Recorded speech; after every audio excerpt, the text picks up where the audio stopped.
Welcome to another edition of Kinda Christian. Have you ever struggled wondering that maybe the Old Testament law seems a little harsh and unnecessarily cruel, especially considering it comes from a loving God? Well, if you have, you're not alone. I've also thought that. So we sat down with a professor of ethics and philosophy and the dean of faculty at Talbot School of Theology, Dr. Scott Ray, to ask him point blank, how can a loving God have authored some of these rules? Now, it's a really interesting interview. He actually opens my eyes to a different point of view on some of this, and I think you guys are really going to enjoy this. Scott's got an awesome background, a PhD from USC, helps organizations figure out medical and business ethics issues, basically helps you figure out what the right thing to do is. So who better to ask about some of these laws than Dr. Scott Ray? Hope you guys enjoy this.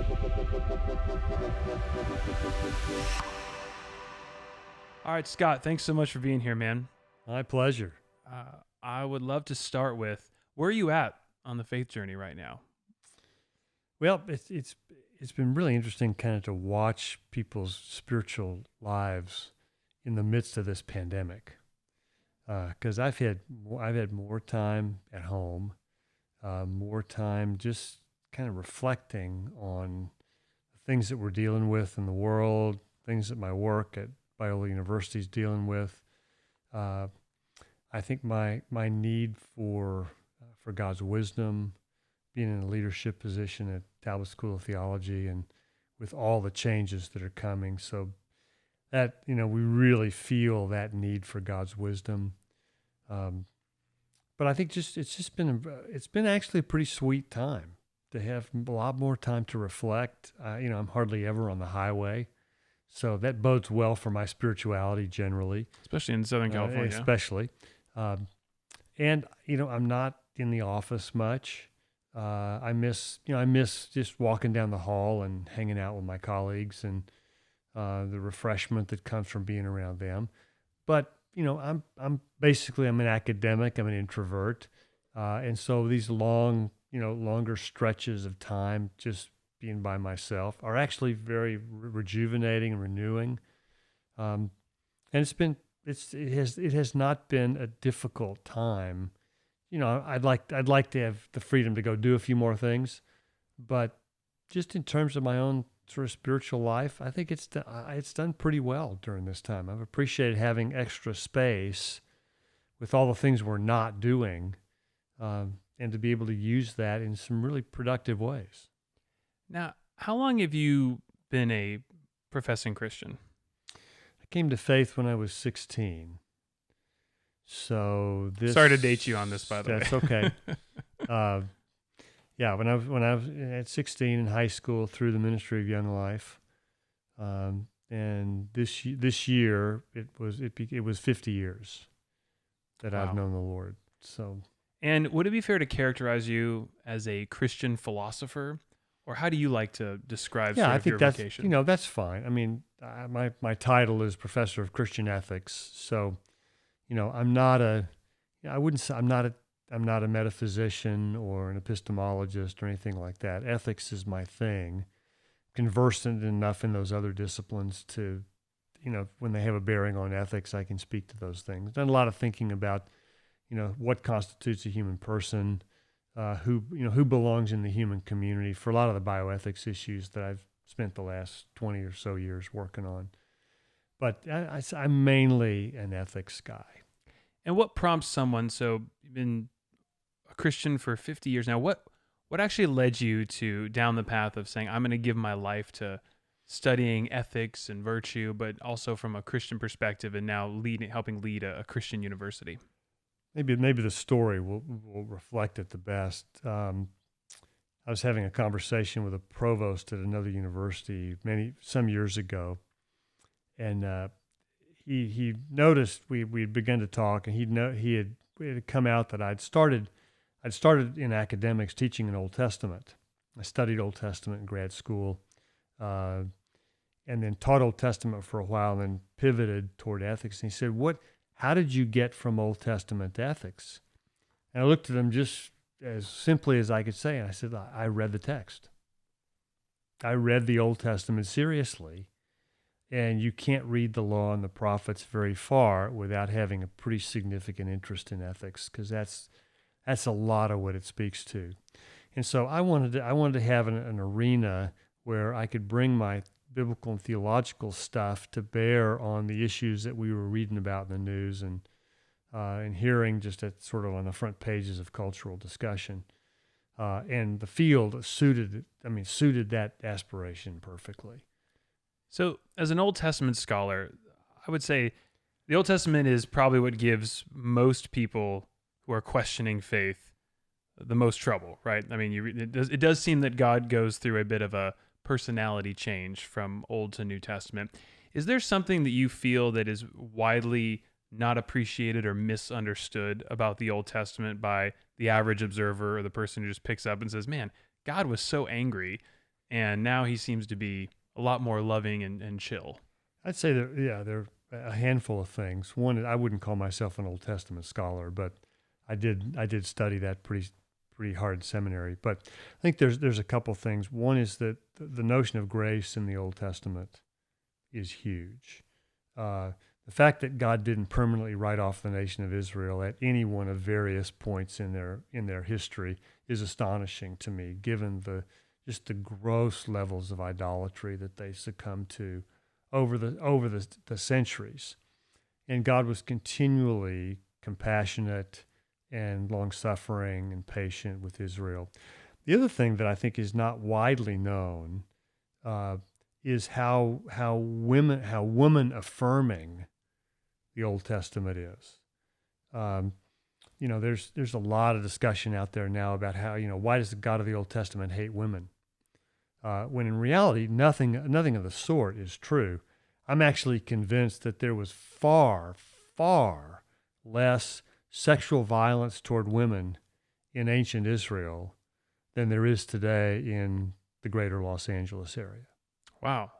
Okay, so I would love to unpack that. So, because I know that you read some of the old law, and it is particularly brutal and gruesome as far as, and I would say, and especially in our Western culture, modern perspective, right? I mean, there are verses suggesting that, for seemingly minor indiscretions, you can use barbaric forms of justice and kill women and differing standards between men and women, right? Is that an accurate characterization? I think that's the way it's perceived. And there were, I think they didn't have, a prison system. The criminal justice system largely in the Old Testament evolved out of the patriarchal system where family members, extended clans, were largely tasked with carrying out a rough version of criminal justice. And I think the Mosaic Law actually put a stop to a lot of that. And the idea of an eye for an eye, and a tooth for tooth and things like that actually was designed to limit retaliation, not give license for it. So I think that by itself, I think, is widely misunderstood. But take for example, when a woman was sexually assaulted in ancient Israel, what was prescribed as a remedy for that basically was that the guy who sexually assaulted her was responsible for financially caring for her for the rest of her life. Now, the only way that could be done in the context of ancient Israel was through marriage. And so, what we lose in that is that she has the option to be married to this person if she chooses, but she doesn't have to. And with that option of marriage comes the financial responsibility that he didn't have an option to refuse for the rest of her life. And so the penalty for sexual assault was just enormous. Today, roughly for every 100 cases of sexual assault, 6 get prosecuted. The number of cases that go to court for sexual assault is abysmally low. And most people who engage in sexual assault get off without any punishment. Ancient Israel was markedly different than that. And even though what it looks like on the surface is you're forcing a woman to marry someone against her will, the financial provision that was made for her was so significant, and it acted, I think, as a very significant deterrent to people engaging in sexual misconduct. And so how do we reconcile that too with just the broader views, though? I mean, if we're going back, that a woman's testimony was considered, far inferior to a man, right? There are different punishments, right, or different standards that men and women had for that justice. And I mean, is it fair to say that it seems God is there's some good stuff there, but also it just seems so harsh? And so, is that just because we're a Western, modern Western lens, we can't fathom what's going on in the rest of the world at that time? Well, I think that's part of it, but I'd want to point out that in the New Testament era, that dramatically changed.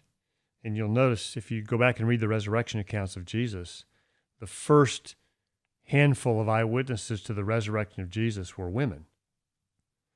And their testimony was considered incredibly compelling and very reliable. And I think this involves seeing Old Testament law for what it is. And that is that in many cases, what the law was designed to do was what I would call essentially do damage control for a broken world. Not necessarily to set up a moral ideal. So, for example, I wouldn't consider it a moral ideal, even though in Old Testament times slavery was allowed. Now, I think it was a dramatically different form of servitude than what existed throughout the ancient world. Just take, for example, the slaves that worked on Masada, for example, the Herodian fortress in the desert in southern Israel. The average lifespan of a slave who worked on Masada from the time they started to the time they died was 6 weeks. Now, in Old Testament times, the servitude of men and women took on a dramatically different form. Many of them were considered adopted family members. You had to release slaves every few years, and when you did, you were required by Mosaic law to give them an ample amount of capital, basically startup capital for their own small business. So even the way slavery was ended in Old Testament times radically different than the sort of the slavery and Reconstruction days after the Civil War here. So I don't think it's ideal, but I think it provided an avenue to humanize and redeem a cultural tradition that I think the law was designed to do basically damage control in a very broken world. And I think what might have happened had the Bible not allowed and humanized slavery, it would have taken out, I think, what would have been a pretty significant safety net for the poorest of the poor. Interesting. So when we get to things just like stoning to death, right? We see that as being just so barbaric and terrible. And the fact that I know I have friends and have personally struggled with, why is it allowed to even exist in the first place? Like, why it seems so terrible that you have to issue justice that way. Do you find that to be a problem, or is that just more, again, evidence of just the time? Because it's hard not to look at someone saying, stone someone to death for false testimony or stone someone to death for, maligning someone. Although usually the way stoning was done was not this sort of death by 1,000 cuts. I mean, normally somebody who was stoned was basically, I say basically pretty similar to other forms of the death penalty that were quick and relatively painless. They were large boulders that crushed someone. Wow. So, and given that we didn't have lethal injections, we didn't have many of the other technological options back in biblical times that we do today. Maybe to say it was a merciful way to do that is probably a bit of a stretch. Yeah, but it was also designed to be a deterrent. I will say you are the first guest I've ever been able to get an alternate take on stoning. So this is I've never thought about that. So that is interesting. And also it's been raised that when people are sort of taken aback at the apparent violent nature of the law that it's important to also look at the context of what also is going around the rest of the world at that time, right? Because is the law, what is the Mosaic law like at that time relative to other cultures around the world? It was incredibly countercultural. The fact that women had any rights at all. In fact, I'll give you another example. The standard practice in the ancient Near East during times of war was that women who were taken as prisoners of war were considered, just fair game for the soldiers and the victorious community to do with whatever they wanted. They could be abused, raped, mutilated, pillaged. Anything they wanted. Ancient Israel had laws on the books in the Mosaic Law that says if you want to have sexual relations with this person, you must allow the person to go through an appropriate mourning period, and you must marry them. Wow. And by doing so, you commit yourself to financially supporting this woman for the rest of her life. Wow. So that's a really radical departure. And I think what I want your listeners to think about is we assume that everything in the Scripture is this moral ideal. And I don't think that all of the Old Testament law was intended that way. For example, I think we have evidence that throughout the Scripture that intends for the institution of slavery eventually to be abolished. I think we have evidence that suggests that some of the patriarchy that the Old Testament law inherited and humanized was intended to be done away with. What you don't find, for example, is some of the areas, say, related to sexuality. You don't see some of those same things. I think you can probably make an argument that although there's probably a little more debate on this, but I think the seeds are planted in the Scripture too, perhaps to do away with the death penalty. Interesting. So, since we're on the Old Testament here, what do you say to this perception? I should never have told you I studied Old Testament. I know. I'm just fixated on this because let's be honest. The New Testament language is a lot more palatable, right? There's a lot of verses in there that make great bumper stickers, right? Now, granted, I know Isaiah's got some good stuff. There's some Psalms that will make it on a coffee mug there, but I've been trying to read through Ezekiel lately, and it's gnarly. It's very bizarre. And you read the chapters about God's judgment. I totally understand and have personally wrestled with. He appears to speak drastically different, even if the message is the same, that I want to bless you. We had this deal. You've departed yet again. But when, especially those chapters when God is pronouncing the judgments and the woes. Ezekiel, I just read the chapter of the day where he does the analogy where Ezekiel is supposed to prophesy the analogy of the two prostitutes and how Israel and Judah are similar to this. And it's so violent of language, and God seems very, very upset. How do we explain that difference, that he appears a lot more gentle through Christ in the New Testament, and yet in the Old Testament appears just a lot angrier? Well, here's the way I would put it. There are things that make God angry, and rightly so. Seeing child sacrifice, religious prostitution, all the idolatrous practices that took place in the ancient world that were heinous practices.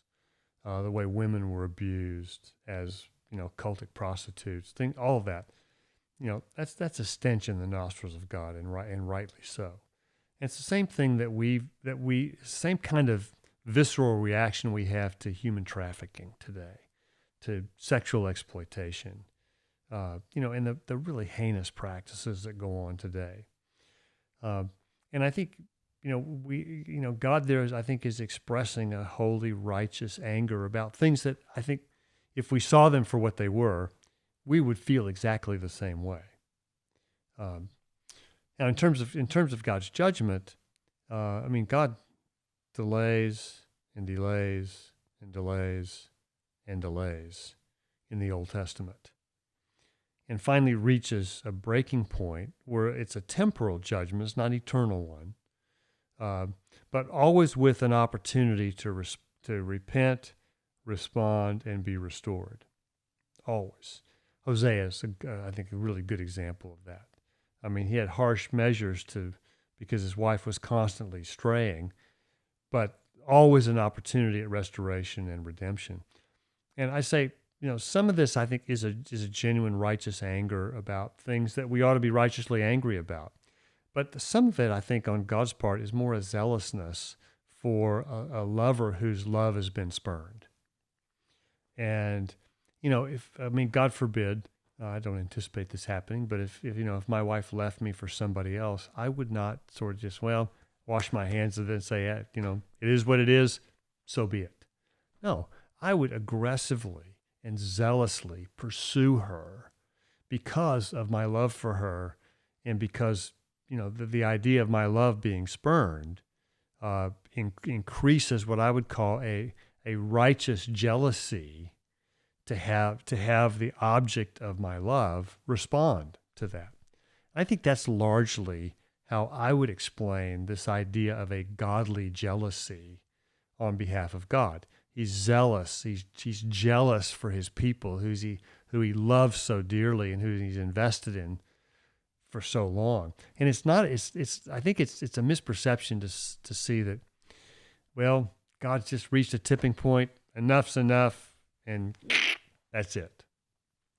I think it's rather, God issues these judgments at the end of a long, painful, agonizing pursuit of his people, much the same way that we would do with a spouse or a lover who has spurned our love.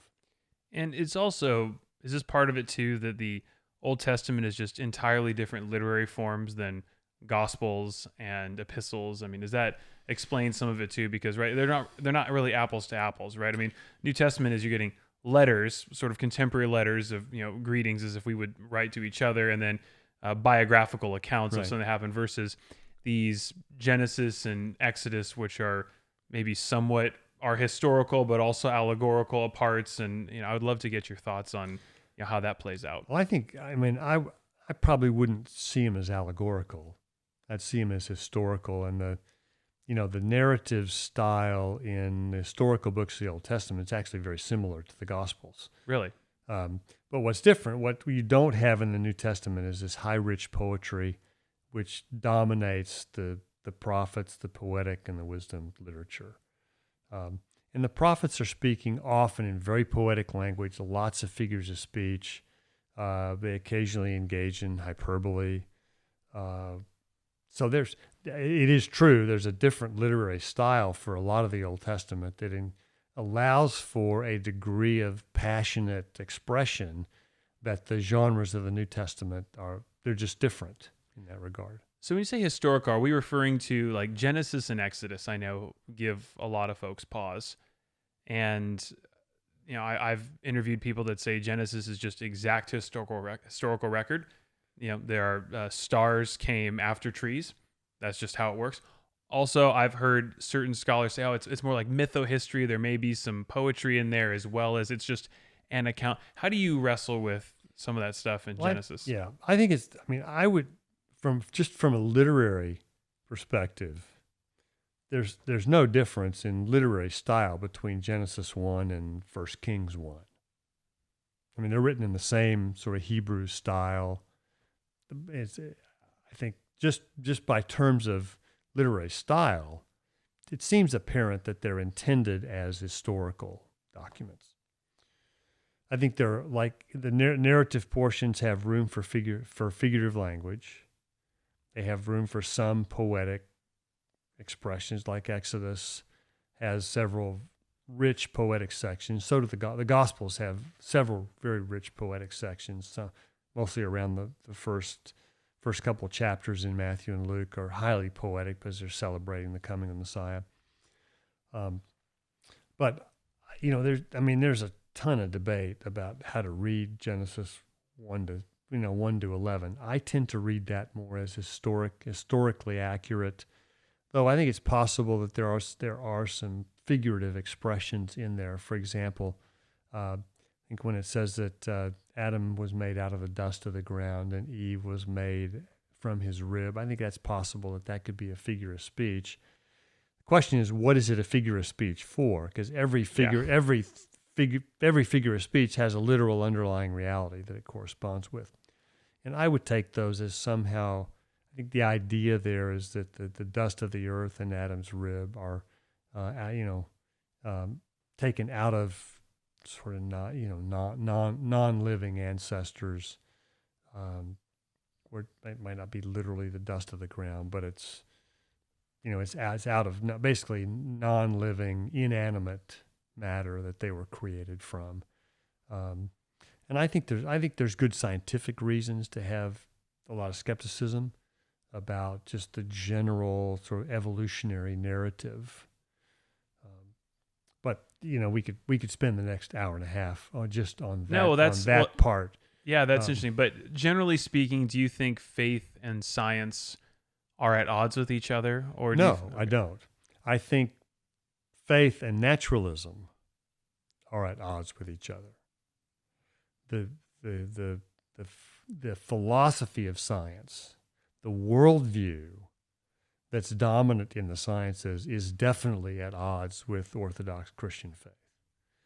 Because the naturalist view of the world essentially says that there's nothing, the only thing that's real are those things that are empirically verifiable and can be ascertained with one of the five senses. But if you think about that, the very statement that I just made defining naturalism is itself not empirically verifiable. So in one sense, naturalism sort of fails the test of its own verifiability. So as a worldview, naturalism, I think, leaves a lot to be desired.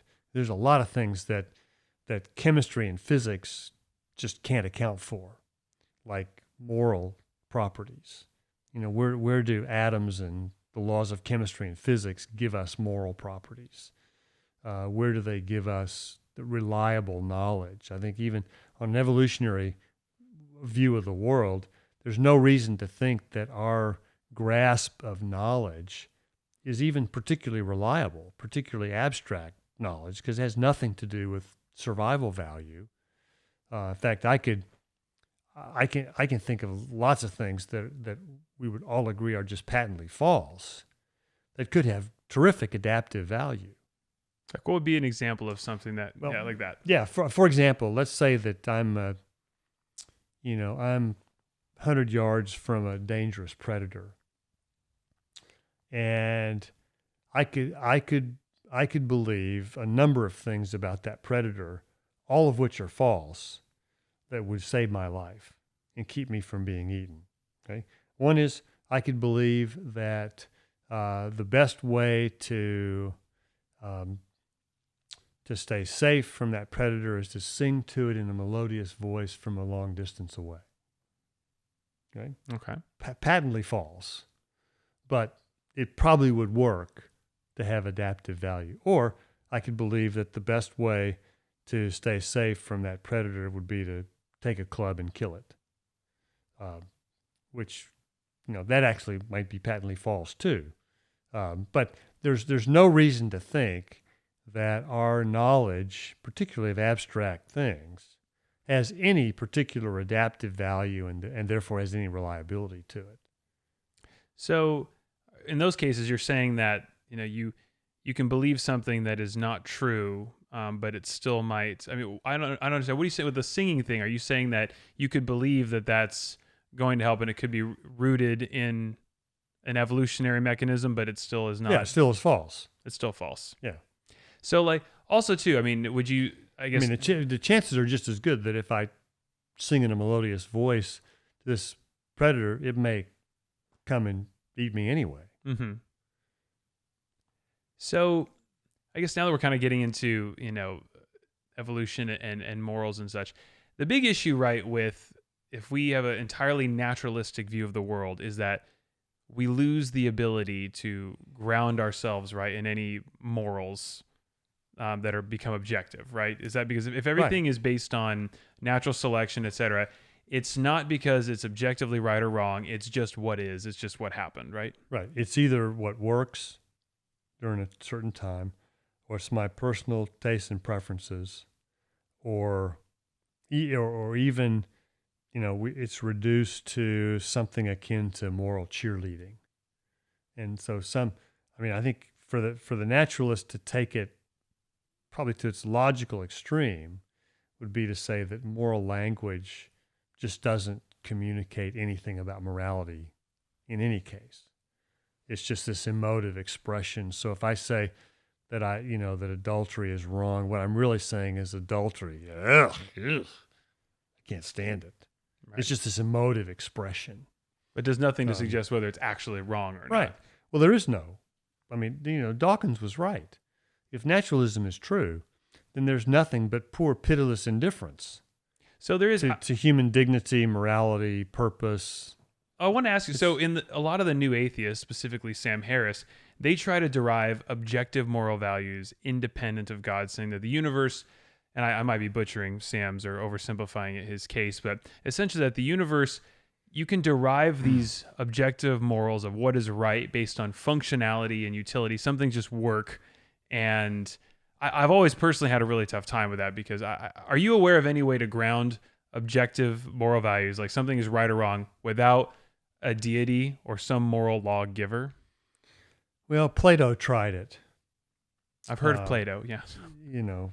He's, relatively well-known figure. He tried it, and I think, his idea of morality existing in these sort of abstract forms, but, it sort of it begs the theistic question, and so does Harris's view. If it's based on some sort of functionality of a thing or a person, that's a very Aristotelian notion, and it was not those.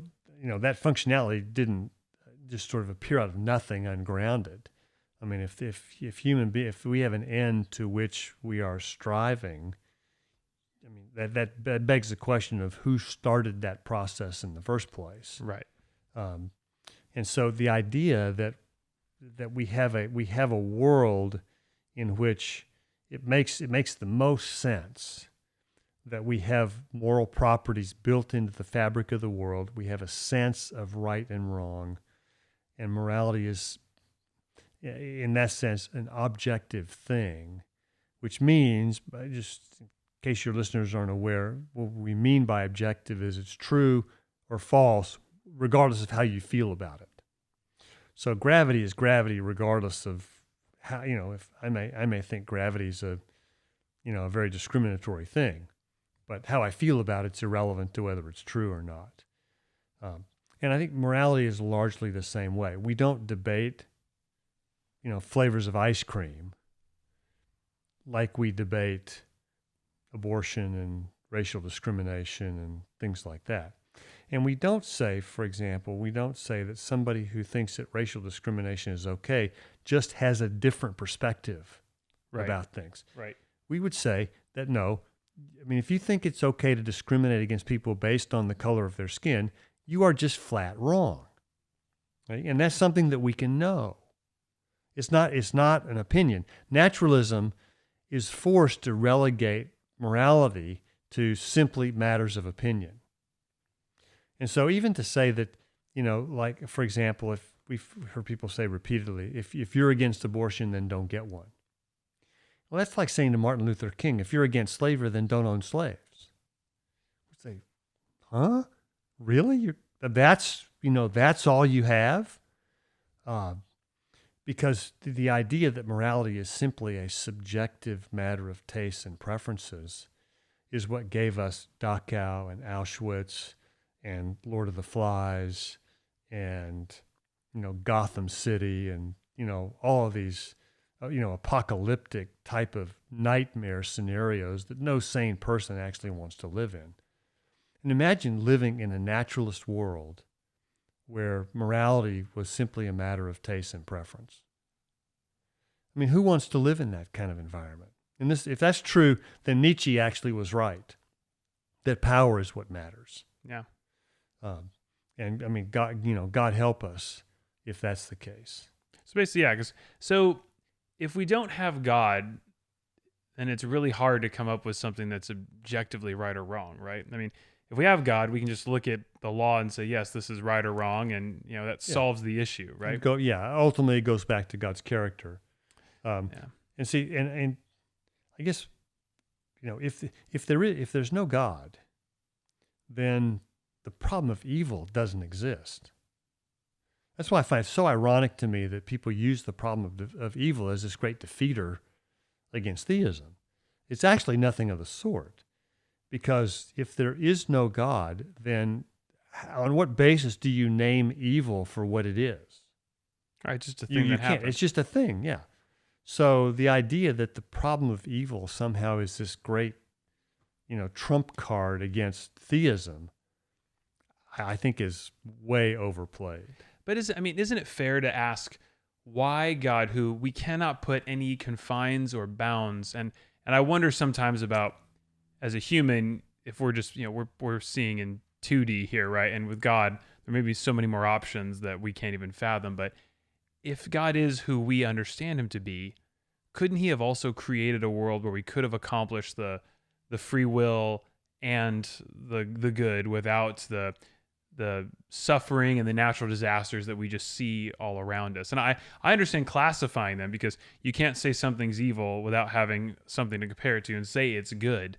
But still, all the suffering, and just you look at as much good as there in the world, there's just so much darkness, right? And I get when people say, well, how come God created a system where we're just allowed to fail that hard, when he could have set it up differently?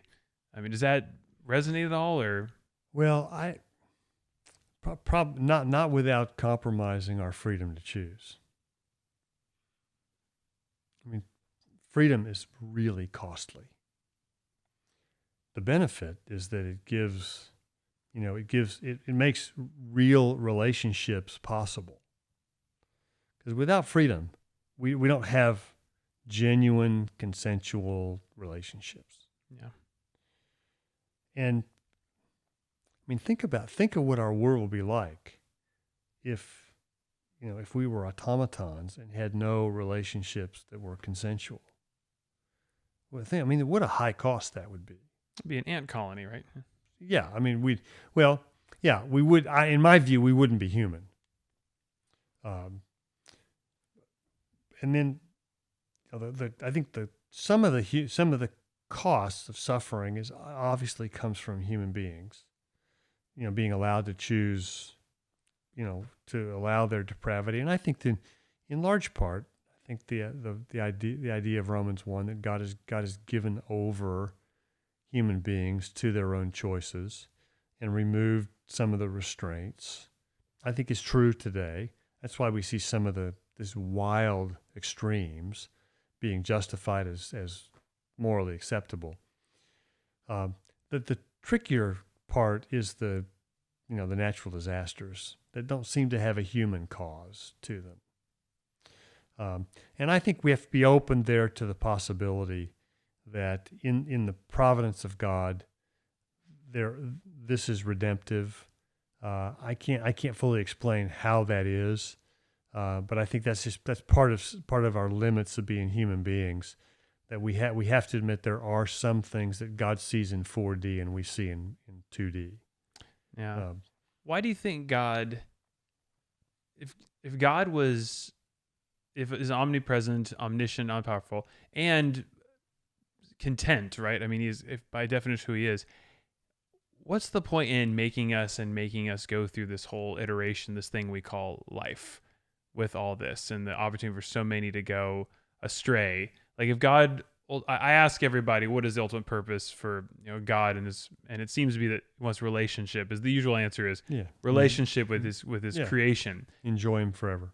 But is it an issue that he created certain creation, and just knowing that a large number would just turn away and also potentially cause hell on earth for others?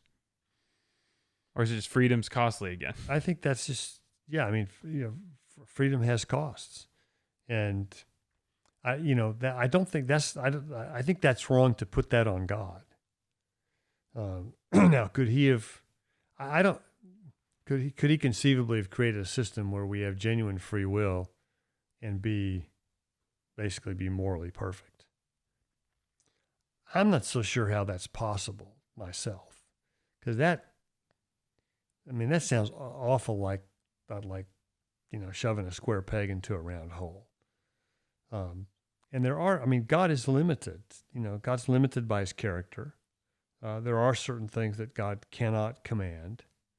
That's why I think the idea that God's commands are the final repository for moral values is not quite accurate. I'd say it goes back, ultimately, the foundation for morality is God's character, which is expressed in his commands. The reason we have the commands we do is because God's the kind of God that he is. Not so much that love, it's true that love makes the world go round, but that's not the reason we have the command to love our neighbors. We have that command because that's ultimately the kind of God that he is. What's something you say God can't, he self-limiting, right? What is something you're saying that God can't command by his own, rules that he's established? I think God cannot command that we torture babies for fun and profit. Right. Okay.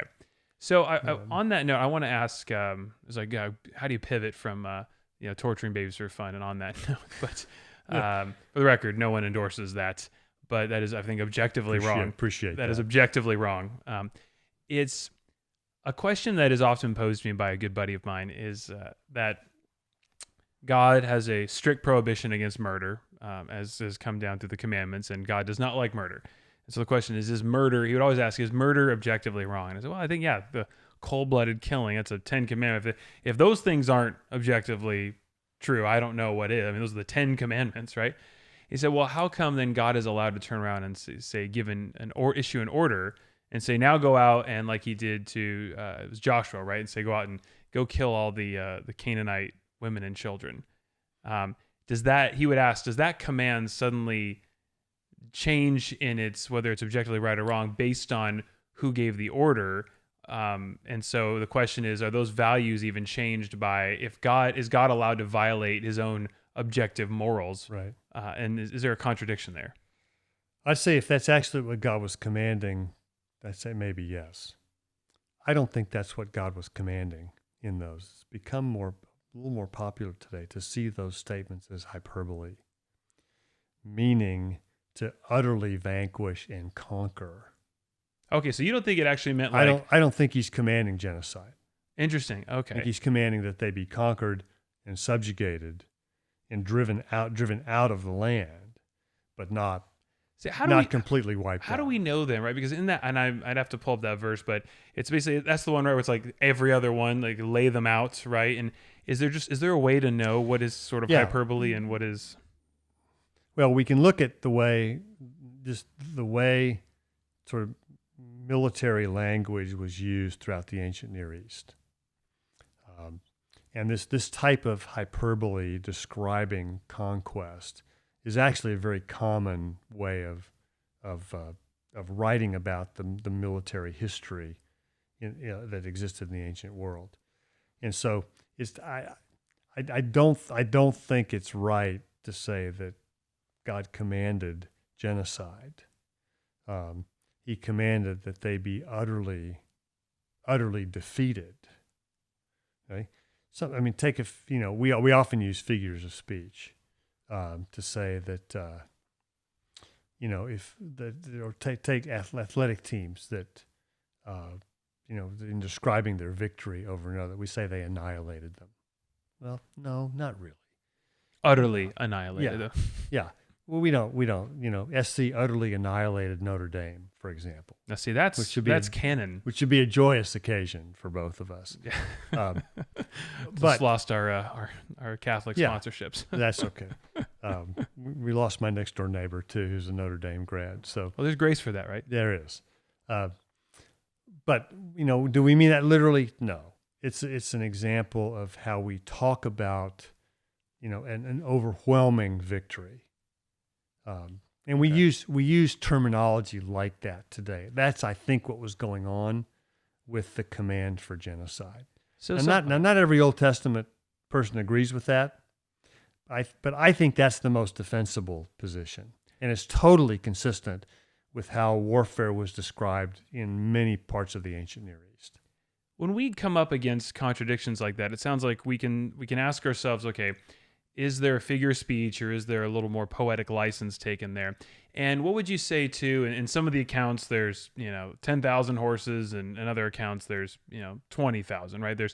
And again, granting that hard to sometimes measure an entire army of that. So when people say, oh, there's Bible's full of contradictions, would you say that a lot of it's just, it's human reporting to the best of your ability, or are some of those discrepancies also attributable to hyperbole or poetic license? Well, I think they could be attributed to hyperbole, but we just have to remember this is true of the Gospels too.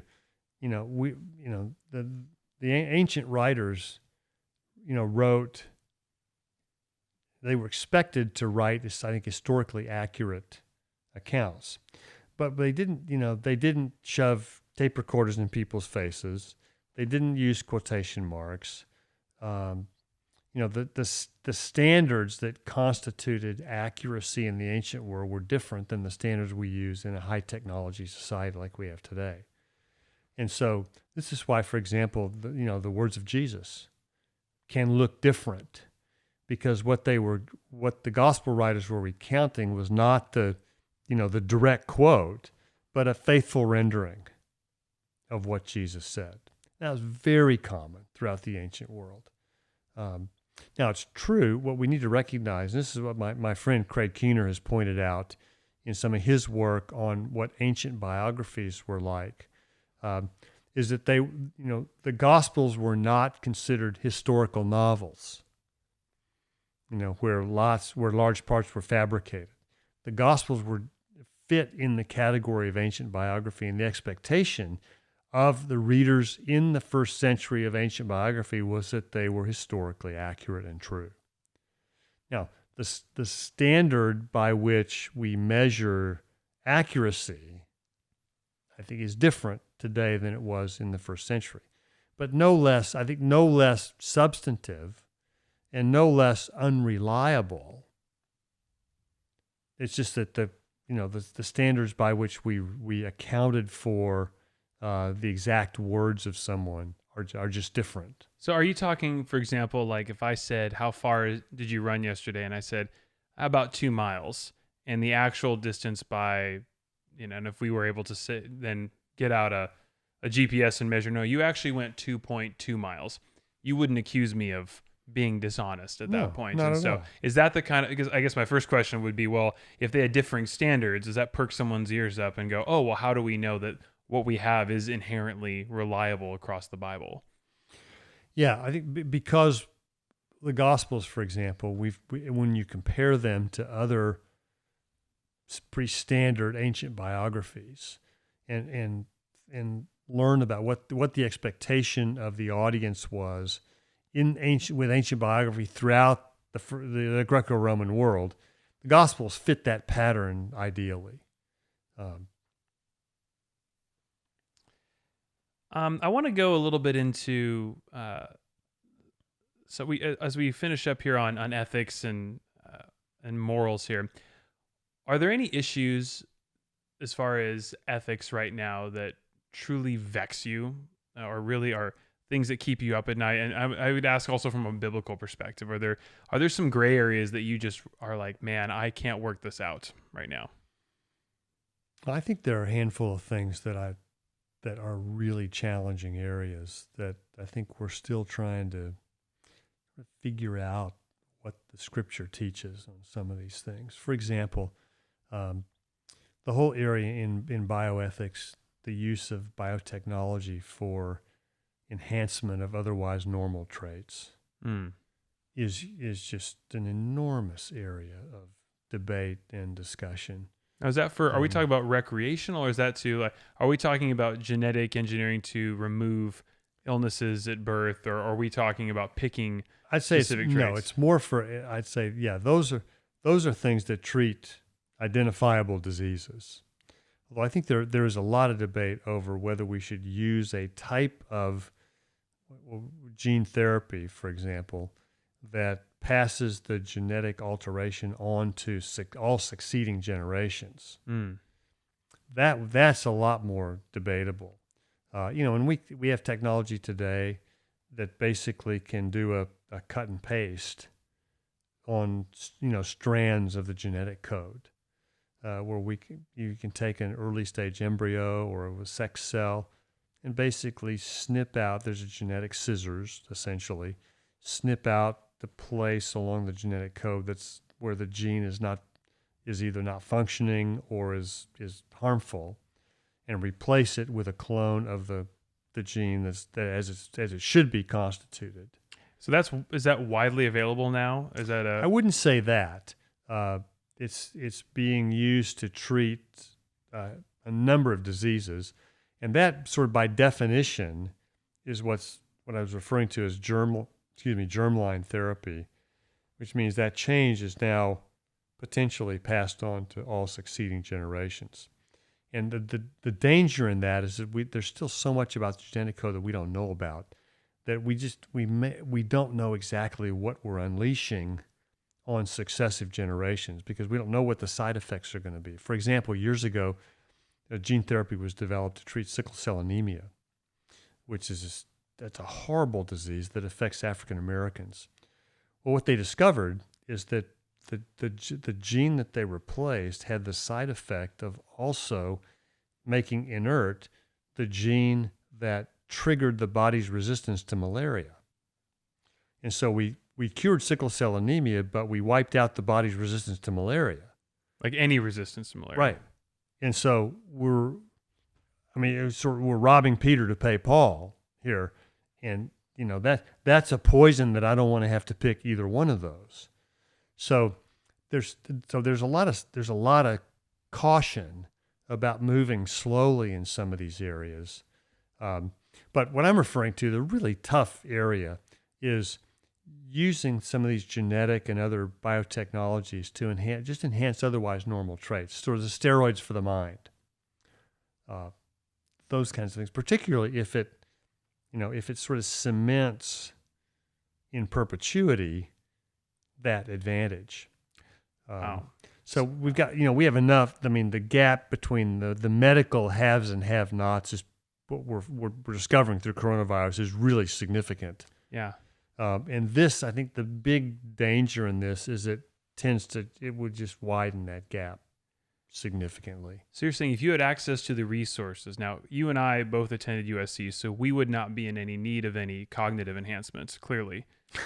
However, but for our UCLA friends and family, so you're saying that actually you can engineer people at a gene level and as embryos, essentially, as before they grow into smarter superhuman intelligence. Is that Intelligence is a little trickier one because that's the interplay of multiple genes. Okay. But for example, we have some of the drugs today that are used to treat the memory loss in Alzheimer's patients are also being used to treat some of the memory loss that just comes as a natural result of aging. Mm-hmm. Like once a week when I drive to campus, I forget where I parked my car. I'd love to have something that would keep my memory, my short-term memory really sharp like that. Drugs that are used mainly for the military to treat PTSD are now being used to treat people with sort of non-military trauma, just to basically flatten out these emotional highs and lows. Interesting. So women who have been victims of sexual assault, for example, it softens the memory of those kinds of things. And so that can be used to treat. I think some of those are valid things, but it can be used just in general treatment for people who have these depressive mood swings, to soften those. So there's things that can improve your what's called executive function. We have, last study I read is about 20% of college students take non-prescribed Ritalin twice a year. during Finals? during finals times, because it sharpens their focus and sharpens their mental acuity. And so I guess where does it, from a biblical perspective then, how do you come at that from how does one think about when it's appropriate to use something that affects your body and alters your state? And this is where I think our theological framework adds some things to the discussion that you don't get without that. Because we've often made the distinction between treatment and enhancement. But there's lots of blurry areas between that, as you might expect. So I'd take it a little bit further, and I would suggest that medicine is purposeful and appropriate for those things that are a result of the general entrance of sin into the world. So disease, decay. I think a lot of the things that have to do just with the natural processes of aging, I think can be offset by medicine. I mean, we're living 20 to 30% longer today than we did in the 1960s, largely as a result of medical technology to delay aging. I take aging as a result of the general entrance of sin. That's not the way it was originally designed to be. So you're okay with things that just generally put off the effects of aging? I am. So like that would be, I've heard now they can do stem cells into knees and hips. You can regrow. Awesome. 3D printing will be able to reprint, or if they were able to uncover something that could extend your life, decades, is that something where that may not be an entirely desirable thing, because you have to look at what's the social consequence of that too. Well, if your friends can't afford to live as long as you, that's a major inequity. Yeah, but pretty lonely. Yeah, I think you could probably make an. Leon Cass made this argument years ago, where he made the case that mortality actually has some really good things to it. Mortality gives you a sense of urgency about accomplishing your life's goals. Mortality also brings opportunities to bring the next generation along. And so they, as people retire and eventually go home to be with the Lord, they vacate a lot of the jobs and opportunities for the next generation to come. And it's not clear that if we raised our longevity by another 20 years or so, what that quality of life would be. Because if I've got Alzheimer's, I'll pass on further longevity. So that's still a big question mark out there. But I think that's some of what we wrestle with. Yeah. Because there are certain, in the Scripture, there are certain things that they're just givens of life. Your biological sex is just a given. And so I'd be very skeptical, for example, about technologies that enable couples to choose the sex of their child. Because I think that's a prerogative that belongs to God, and it has the really unfortunate side effect of increasing the gender disparity in a lot of parts of the world.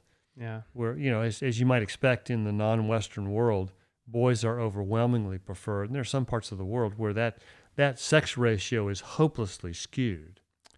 Yeah. So the good news is, in the West, when sex selection is done, girls are preferred the vast majority of choices. Now, whether that, I don't think it's used that as much in the West, where we'll see a disparity. I don't know in the future. Do you see concerns? I know I hear about this in the AI debate, but if you have countries that have differing ethical standards when it comes to medical research, that you could potentially start engineering human beings that have advantages over other countries, and then you might end up with a long-term, it almost sounds crazy to say this, but a long-term security risk by a country tapping into certain medical technologies that other countries would say, we just, there's an ethical line we're not willing to cross there. Is that a risk? Very, very real possibility. Yeah. It's also possible that you can engineer people upward, and you also might be able to engineer people downward so that they're content with. So Brave New World is an entirely I think possible I situation. do. I used to tell my students that, designer children probably won't happen in our lifetime. I was wrong about that. We have the technology right now to do lots of things, lots of traits that we could select for our children if we chose to use them. Thankfully, so far, that this gene splicing technology I was referring to is only being used, at least in the West, is only being used to treat various diseases. But there have already been several instances in other parts of the world where it's been used for more what we would call designer purposes. So does our sense of, am I hearing you right, that our sense of sort of in the West, which seems to have a foundation in sort of Judeo-Christian ethics, might actually set us up for a security risk? Could set us up for a disadvantage. Although I would say I like the way our friend Os Guinness puts it, that our morality in the West is what he calls a cut flower morality. That it's basically, it's trying to survive, but it's been cut off from its roots. And I think I think that's largely true today, that we are surviving on the holdover of those Judeo-Christian roots that have largely been severed in most of the secular West. Do you see any, and when it comes to our Western ethos as well, there's been a real rise in popularity in socialism and a debate. Even I've seen recently capitalism really under the microscope. You've done a lot of work in this area. Are there inherent virtues in one system or the other? I find that a lot of people and my friends who support socialism view the greed and sort of the self-preservation. They look upon that really negatively in capitalism. But I also feel sometimes they overlook too the inherent, just the blogs that we put on the internet that was developed through the capitalistic society is often overlooked as we critique it. But what are some things to think about from especially with Christian ethics? I find people are sometimes view that the capitalism they might find incompatible with Jesus's message and the Christian message. I'd say, I guess, first off, greed's a human vice, not an economic one. Mm-hmm. To say that there's no greed in socialism is just patently false. Yeah, I read Animal Farm. There was plenty of greed. The pie of wealth that was being created was so much smaller, and the pie was divided largely on grounds other than economic merit. The virtues of I don't try not to use the term capitalism anymore because that's Really? Marx actually was the one who coined the term, and he intended it in a derogatory way. Oh, really? So, yeah, I tend to use the term market-based systems. It'll catch on. I hope. Get that trademark? Not yet. Okay. But go for it if you like. Marketbasedsystems.com. So, but I think, we need to take some of the mythology out of some of these aspects of capitalism or of market-based systems. Because, markets, there's nothing magical about markets. Markets are just a way to coordinate the desires and interests of people who in a way that's productive to getting things accomplished. Wages and prices are simply market signals to tell you about what people's desires are. Profits are just a market signal for how efficiently an organization is using its resources. So there's nothing magical about this, and we need to make sure we're not reducing to economic vices things that are more general human vices. Adam Smith did not say that greed was good. Ivan Boesky coined that term. I thought it was Michael Douglas in the film. But he was He was parroting Ivan Boesky. Got it. Okay. Who actually coined that term in a speech given at UC Berkeley Business School. Oh, really? Of all places, back in the early 1980s. But Adam Smith viewed self-interest as what was good and as the driver for market-based systems. And I think he had a very Christian view, although it's not clear to me that Adam Smith was a believer or not, but he had a very Christian view of what a human being was, and that we were largely motivated by self-interest. Self-interest is not a bad thing. The Bible's really clear that in Philippians 2, for example, you look out not only for your own interests, but also for the interests of others. Paul has some of his harshest words in the Scripture for people who, in fact, he calls them worse than unbelievers, who fail to take care of their own financial needs and those of their dependents. Mm. The very first part, when in creation, when God gives human beings the mandate to rule over creation, his first imperative is to be fruitful. And by the way, that doesn't go with be fruitful and multiply. Those don't go together. It said be fruitful, multiply, fill the earth, rule over it, and subdue it. 5 different imperatives, all saying somewhat different things. The be fruitful part is an economic term. It's to be vocationally and economically fruitful in unlocking what God has invested into creation. And the reality, it's an indisputable reality that nothing is even in the ballpark with market-based systems in terms of enabling human beings to be fruitful. If you look at the economic history of the world, it looks like a hockey stick because incomes, however you want to measure it, incomes hover, the per capita incomes hover along the bottom, virtually zero, for most of the history of civilization. And then starting about 1800, it goes like this. It just looks like a hockey stick. And, for most of the history of civilization, human beings were equal, but they were equally poor, wretched, and miserable. Mm. And once market systems became more widespread, particularly throughout the West, you had varying levels of prosperity being created at different rates, and you had inequalities introduced into the system, but the inequalities were the result of progress being made. And everywhere where you've had market systems introduced, middle classes have been created where they just didn't exist before. We have more African American millionaires today than we've ever had. That's not to say there aren't still issues with inequalities. That's true. But the problem with inequalities is not that some people have more than others, it's that some don't have enough. Mm. And if inequalities are the result of injustice, then that's an entirely different matter. But sometimes inequalities result from people's choices. Sometimes people make lousy choices about their lives. Sometimes people make choices about their lives where they sacrifice material well-being and it's offset by other goods that are accomplished.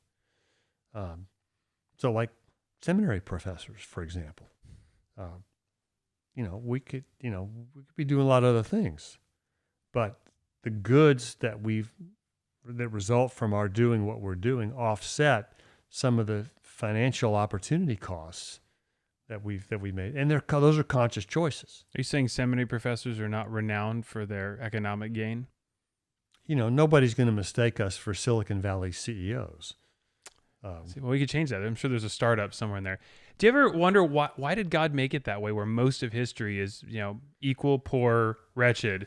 That's a tough one for me because it's like God is so strong and infinitely more creative, and yet we have the system where it does seem that only in recent memory do we get the opportunity to wrestle with questions like, what fulfills me, or what do I want to do? Well, I think some of it has to do with sin, greed, and power. Because for the most part, for most of the history of civilization, what I would call a 0.00001% held the vast majority of the wealth. Mm-hmm. And it was basically maintained through things like divine rights, sort of, in my view, sort of baptized elitism. The church was complicit in that, in its Christendom phases. And then, the people were they were content in this general level of equality because they they had no access to productive resources. Subsistence level agriculture was about it. Now, I think there were things that happened in terms of ideas around the time of the Reformation that broke some of this open for the first time. Though I think anytime you've had trade and exchange, you have markets. So, but what was not done widely was what I would call the entrepreneurial traits, and there was not the access to capital that there is today to have businesses that prosper and flourish on a widespread scale, because the access to capital was again held by that very small group at the very top, which was mostly reinforced by their use of political power. So it was kings and royalty and nobility, and that existed, in lots of the world till through the 1800s. But once market systems opened up opportunity for people who had been had been penniless, then it was seen as a threat. And this is why I think you have both market-based systems and democracy flourishing at roughly the same time period. And which is why I think in during the Cold War, during authoritarian regimes, you had political freedom and economic freedom generally went together. Okay, China, I think, is a current day relative exception to that. Whether that's going to be a norm for the future, I'm not personally holding my breath on that. But China, I think, has been wise in opening up their economy, and they've been able to maintain political control at the same time. I'm not sure if there are things baked in culturally that enable that to function in ways that would never fly in other parts of the world. I'm just not as familiar with it to be able to say. Interesting. So, would you say as a market-based system then, given all the poverty it's erased and the advancements it's caused, would you argue that market-based systems are sort of then a gift from God, or? Totally. Maybe I'd put it like this. I do believe that market-based systems are some of the things that God's embedded into creation and given human beings the means to figure out.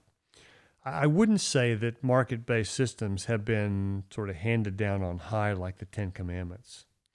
Market systems I think they're a human creation, but among the creations of human beings, I'd put maybe antibiotics and anesthesia up there as the top two, but market-based systems would be number three, very, very close behind. And in reality, without market-based systems, you probably don't have either antibiotics or market-based systems. That's true. Or anesthesia. And I think that the big misconception is that these market-based systems are premised on greed, when in reality, the wealth that's generated by market-based systems enables a degree of charity and taking care of the poor that has just been unheard of in previous generations. The poor today in the West would be considered some of the wealthiest people in the world 300 years ago. Now, that's not true in some of the parts of the developing world that live on $2 a day. But I would argue that most of those countries are basically in one part of the world, in sub-Saharan Africa, where I think what's been tried there is a very crass, corrupt form of crony capitalism, and a long way from being the real thing. Yeah. So I want to finish up with, you've done a lot of work on vocation and calling and how one is to discern that. And I'm curious from a Christian framework how you get at that. If humans have free will and God essentially permits people to do what they will, does God have specific vocations and callings that he would you say are preferred for people? How does that work?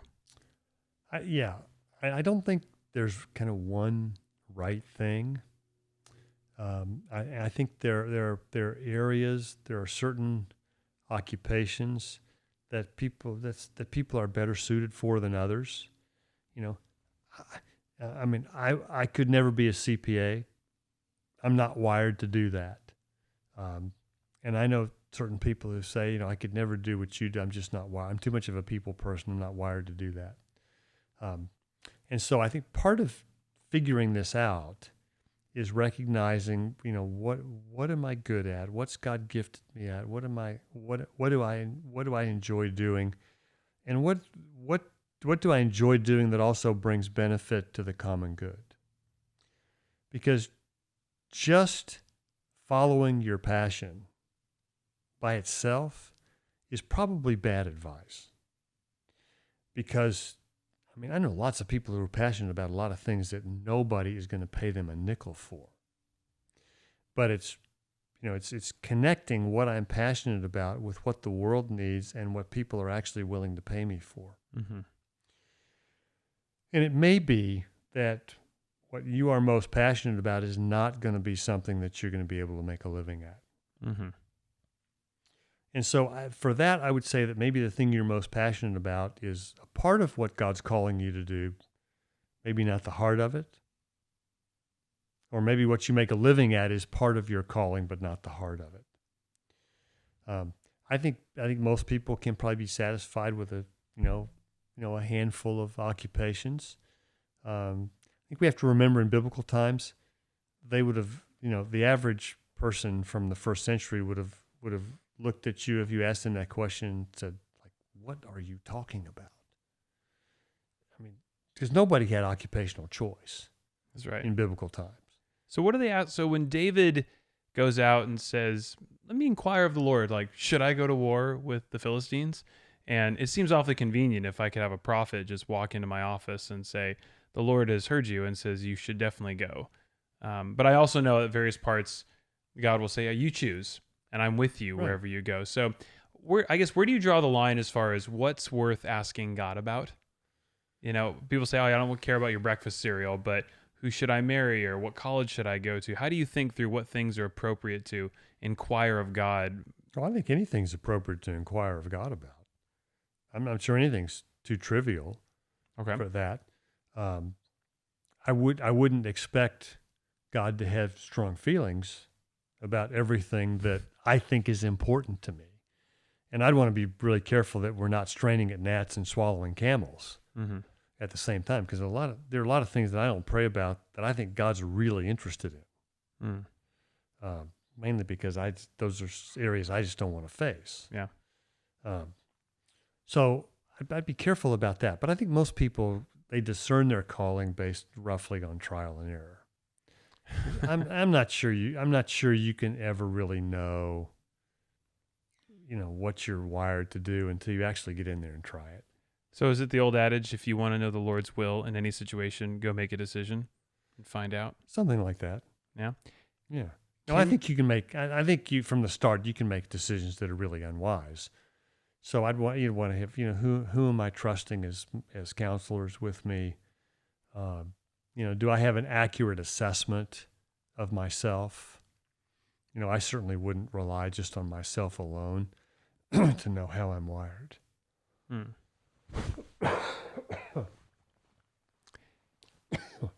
Can you miss out on God's will for your life? Yes, I think if everyone says yes to that. Well, but I'm going to answer it a little differently. Okay.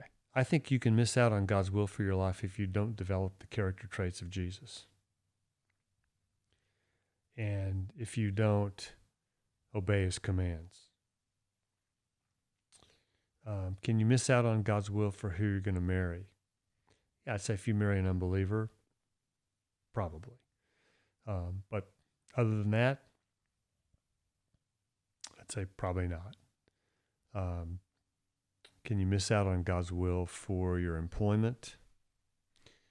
Yeah, maybe if you're using the wrong criteria to evaluate it, mainly if you're just going for money. Or, there's nothing wrong with earning a high income. But if you're just going for prestige of a certain job as opposed to what you really want to do. Yeah, I think that's possible. But I'd say even for the person who feels like they found their niche, you're still going to have bad days. Mm-hmm. You're still going to have days when you want to throw in the towel and do something else because the world's broken. The marketplace is infected by sin. That's true. That's why you have ethical dilemmas.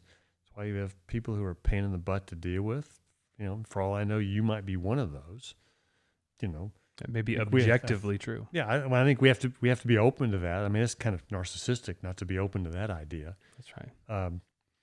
And you have days where your work's going to seem meaningless, alienating. That's all true. But that doesn't change the fact that God created our work prior to the entrance of sin, which gives it its intrinsic value and nobility, even though it's been impacted by sin. So anything can be done unto the glory of God then? Not quite. I'm still... Not sinful things. I meant more like even if whether you're cleaning dishes or whether you're, directing a movie with Spielberg, right? Yeah. Luther said it's just as holy to change a baby's diaper as it is to teach him a Sunday school lesson. Mm-hmm. Things that are intrinsically evil, I'm still waiting for somebody to try and persuade me that God's calling them to be a Playboy photographer. Probably not. But I think those things most industries are going to be mixed.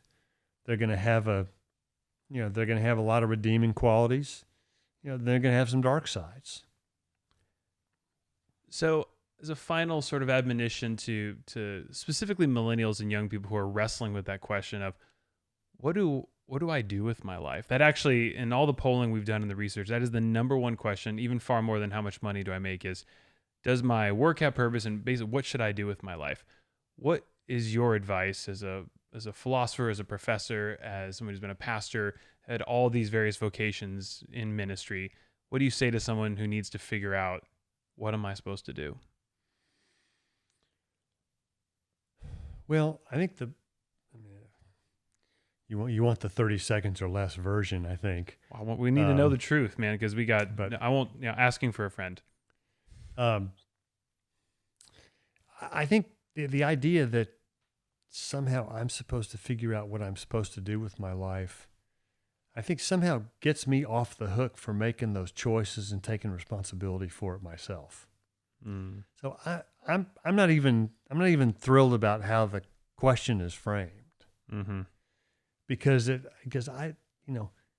what I do with my life to make it purposeful, assuming I'm with the program that God's embedded the world with purpose and things like that, that's largely on me to figure that out. And I wouldn't want people to think just automatically that being in business or being in the marketplace means that it's not of value and has no purpose, because that's simply not true. You don't have to work for a nonprofit or for a church or a Christian organization to have a life and work full of purpose. Now, you can work in places that are poorly managed, where your work will be alienating. And I think one of people who are in leadership in organizations, one of their primary responsibilities is to help the people who report to them understand how their work contributes to something that's a lot bigger than they are. But I think most of the time in our churches, we don't hear anything about this. Most people think that the only way I can really do something of value is if I quit my work and go into some sort of full-time thing where I'm getting a paycheck from an NGO or a nonprofit or a Christian organization. And that's baptizing the hierarchy that the reformers gave their lives to wipe out. When Luther said that, that there is such a thing as a worldly calling, that you don't have to be cloistered in a monastery or be a priest, nun, or a monk in order to have a calling that's valuable from God. That can exist in the marketplace. He meant that. And he meant, I love, the way Chuck Colson puts it, we're hardwired for our work. Mm. We have I'll give you an example of this. We have a banner that hangs down from the business school at Biola, right in the entryway of the building. It says business as ministry. I think they got that right. It's business as service to God. And ultimately, good business is the business that enables people to flourish, is committed to the common good of your communities, and in doing so is doing kingdom work in that regard. And just because you're not explicitly talking about Jesus or opening the Bible with someone doesn't mean that you're not doing kingdom work at the same time. Because what our business people are doing, what our blue collar folks are doing, if anything, what the pandemic has shown us is that the jobs that we've previously devalued have turned out to be some of the, quote, essential services that we're now, I think, putting the proper amount of value on, which I love. That's a great side effect of an otherwise terrible situation. And what happened without our sanitation workers today? I mean, God help us if we don't have people who are skilled at disinfecting workplaces. I mean, we don't have. I mean, today, if those people aren't on the job, companies don't open. That's right. People don't have jobs and paychecks and things necessary for their families to flourish. Yeah. And it's because the world matters to God. That's just as spiritual as opening the scripture with someone. And please, I guess, final admonition would be, please don't buy into this sacred secular dichotomy where the sacred things are things that really matter to God, and the secular things, not so much. If it's true that this is my Father's world, then all of life is sacred.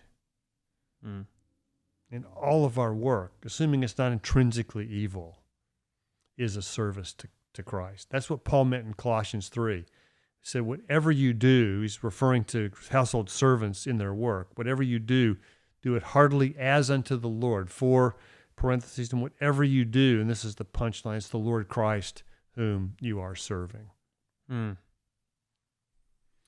So I have dear friends, I tell the story a lot when I talk about this, but they were coming back from vacation. I thought she had dropped dead, but unconscious, brain tumor, and exercise through outpatient surgery. My buddy's, he's marveling at all the occupations that came together to bring about his wife's healing. And the software design especially was what captivated him. He said, I'm so glad that software designer that enabled the surgeon to pinpoint exactly where the tumor was. I'm so glad that software designer didn't leave their business to go serve the Lord full time, because they were already doing it. That's good. Well, Scott, this has been enlightening as always. I always walk away more humbled, but then I remember you got your PhD from USC. So what more could I expect? There you go. That is how it must be. So thank you for joining us today. My pleasure. Really appreciate it. Always a treat to be with you.